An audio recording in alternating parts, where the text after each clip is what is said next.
more take. Give me just one more take. Hi, everybody.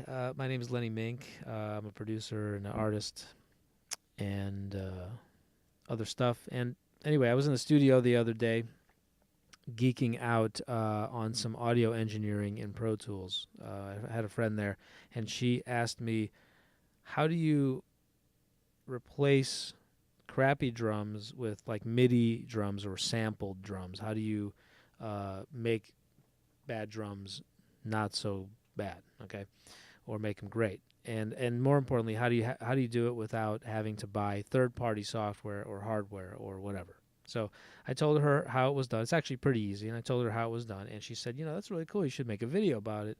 And I thought about it, and I decided to make a video. So here goes.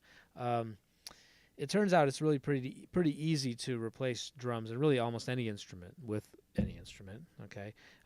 But I would recommend that you use one special tool which will enable you to run keyboard macros on your computer, okay? So in other words, rather than having to type the keys in hundreds of times on the keyboard to do it manually, it will do it for you, and all you have to do is basically click one key, all right?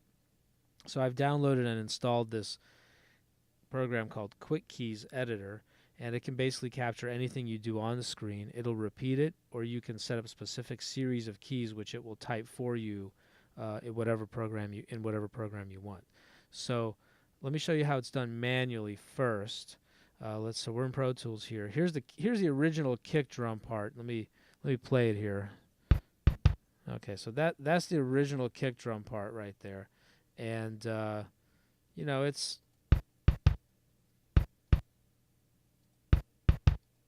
pretty lame. Okay, it's nothing special. I mean, you could probably do stuff with it, but it's just not all that special. So this is the way it looked when it was recorded. Okay, now all the stuff in between the real transients, the real hits here. Okay, I've erased that using the strip silence command. So you just kind of prep there's a strip silence right there. You sort of prep the file, so to speak. Okay. Then I've created a MIDI track here called Kick Replace. It has an instrument on it. Okay. You would this is how you would manually do it. You have to turn on this button right over here. Tab to transients. All right.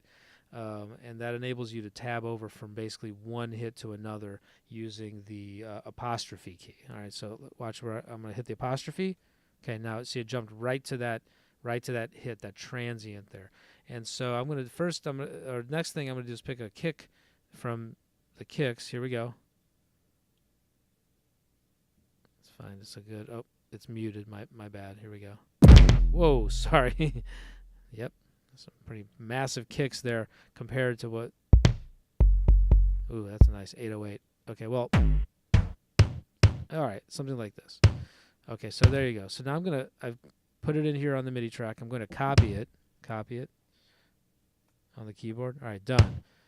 Then I would go up here. This is the manual way to go up here, and using the right keyboard commands, which happens to be apostrophe, semicolon. Okay, so see now it's down here, and then I'm going to hit V, and it's going to paste it in, and it's lined up with that transient. So I'm basically just dropping a kick in, to replace that one or to augment it. Okay, and so I'd have to then I go back up using the P key. I go back up here, and then I move to the next transient. Okay, so see the cursor's like right over here now. Then I go down and I paste it in. It's just very time consuming, and it'll just drive you crazy, right? And you'll just give up, and then you'll have crappy kick, and we don't want you to have crappy kick. So basically, and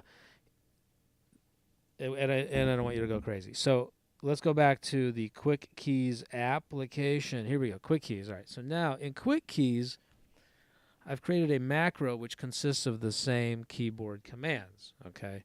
So I'm going to show you. Here it is right there. It says keystroke. And so basically first do this, then punch this key, then hit that key, and then hit this key, and then that one. Okay, and I'll publish the exact combination here.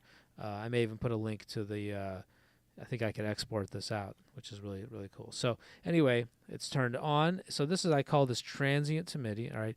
And I've assigned it to the F1 key. So when I go back to Pro Tools, okay, and I just place my cursor right here, let me get rid of this kick that we already put in there. All right, go back to Pro Tools. If I hit F1,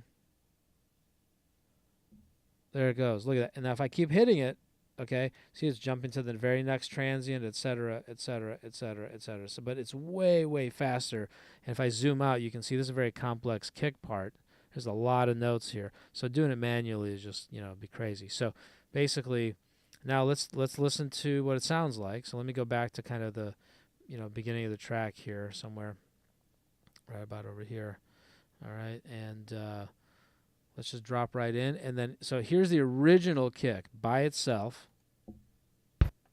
Okay. Now I'm going to bring in the replaced kick. Oh, that's massive. And, again, of course, because it's a, it's a virtual instrument, it's MIDI. If you don't like that kick sound, you just pick a different, and go 808. So let's go, or whatever. Listen to that. That's fat. That's killer. All right. So basically, that's that. And all you need is a little patience, as they say, and a macro program. The one I'm using is Quick Keys Editor. Okay. Now, interesting thing to note here, as you can imagine, you can really replace almost any instrument with almost any other instrument and convert it to MIDI. But beware, rhythmic instruments are easier because, physics, acoustics, sound pressure, and all that other stuff. Mic placement.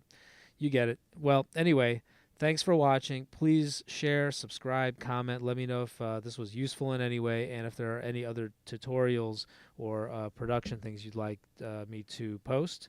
And I'll see you at the studio.